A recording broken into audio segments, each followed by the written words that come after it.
This time last year, I stood on this stage and I made a commitment.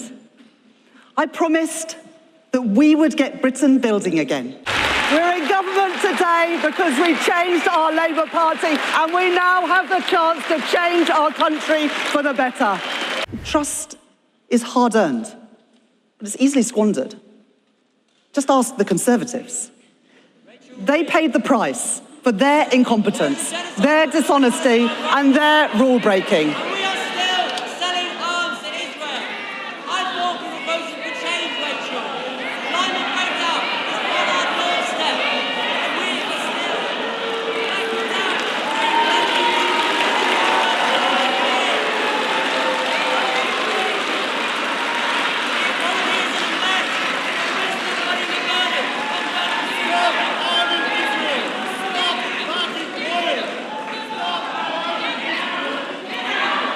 This is a changed Labour Party, a Labour Party that represents working people, not a party of protest. And so where will the Conservatives go next? Well, what a clash of the titans their leadership contest has become. The former Home Secretary, who called the Rwanda scheme batshit, and is of course now pledging to bring it back. The former immigration minister who found himself too right-wing to work with Suella Braverman. The moderate candidate, the former security minister, who says that he acts on his principles, previously demonstrated by backing Liz Truss to be Prime Minister. And then there's the former business secretary, who claims that she became working class at the age of 16. But conference, the Tories' failure was not just because they were incompetent or deluded, not just because they put party before country. Of course, both of those are true. It is because they do not understand the world as it is today. But conference, because of that legacy left by the Conservatives, the road ahead is steeper and harder than we expected. You don't need to take my word for it. Figures released only on Friday showed another month of record borrowing. Debt at 100% of GDP. That is the inheritance that they left in black and white.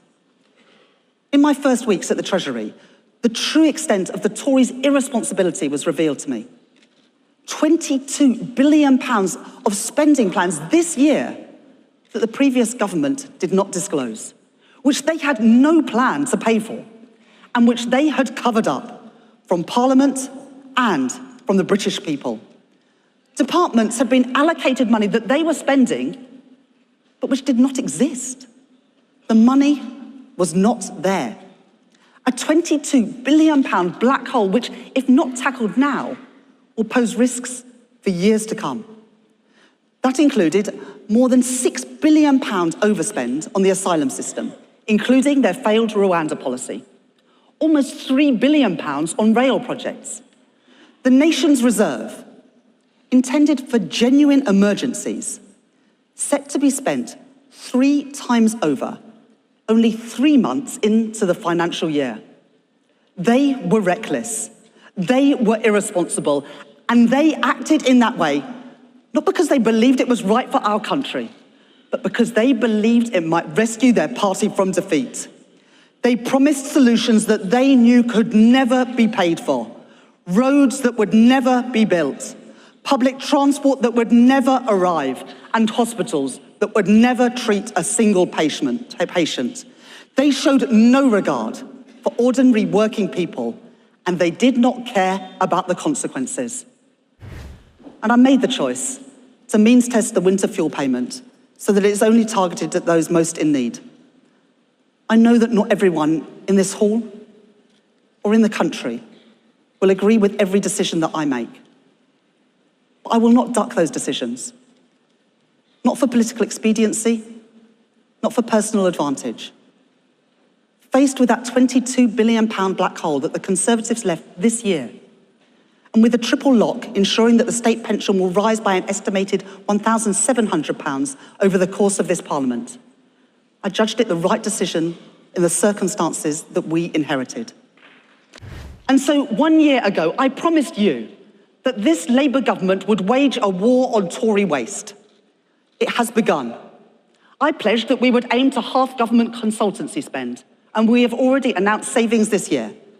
I pledged that we would cut down on the excesses of Tory ministers' private air travel, and we have already cancelled the £40 million contract for Rishi Sunak's VIP helicopter. And I pledged that we would act on the carnival of waste and fraud that took place during the COVID pandemic. Billions of pounds of public money handed out to friends and donors of the Conservative Party. Billions more defrauded from the taxpayer. More than £1 billion spent on PPE that either did not arrive or was not fit for purpose. All under the cover of the greatest crisis of my lifetime. On entering government, we found £674 million of contracts in dispute, where we inherited a recommendation from the previous government that any attempt to reclaim that money should be abandoned. The Tories simply did not care, but Labour will not stand for it. I will not stand for it. As I promised, we are appointing a COVID corruption commissioner. It could not be more urgent. And I have put a block on any contract being abandoned or waived until it has been independently assessed by that commissioner. I won't turn a blind eye to rip-off artists and fraudsters.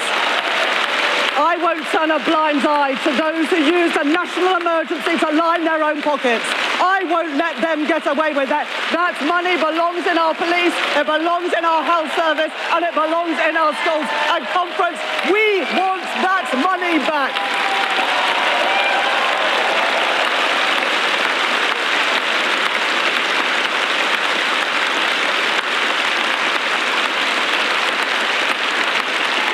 Because I know how much damage has been done in those 14 years, let me say one thing straight up.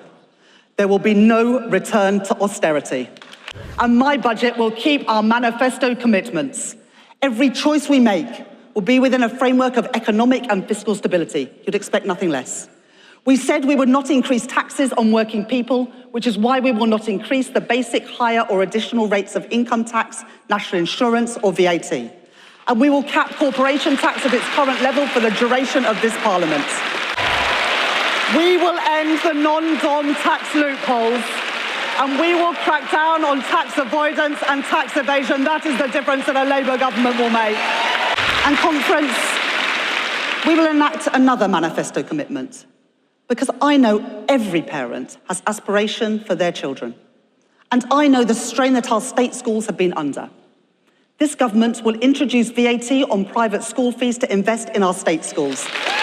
The era of trickle-down, trickle-out economics is over.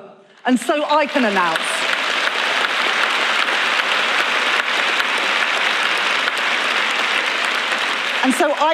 that next month, alongside our Business Secretary, Jonathan Reynolds, we will publish our plans for a new industrial strategy for Britain. And this mission is why we will reform our pension system, overhaul business rates, give power to our regional mayors and leaders, deliver a plan to get waiting lists down and people back to work, and forge a closer relationship with our neighbours in the European Union while pursuing trade deals to open up new markets too. So I am proud to stand here as the first Chancellor in 14 years to have delivered a meaningful, real pay rise to millions of public sector workers. We made that choice. We made that choice not just because public sector workers needed a pay rise, but because it was the right choice for parents, patients, and for the British public. The right choice for recruitment and retention, and it was the right choice for our country.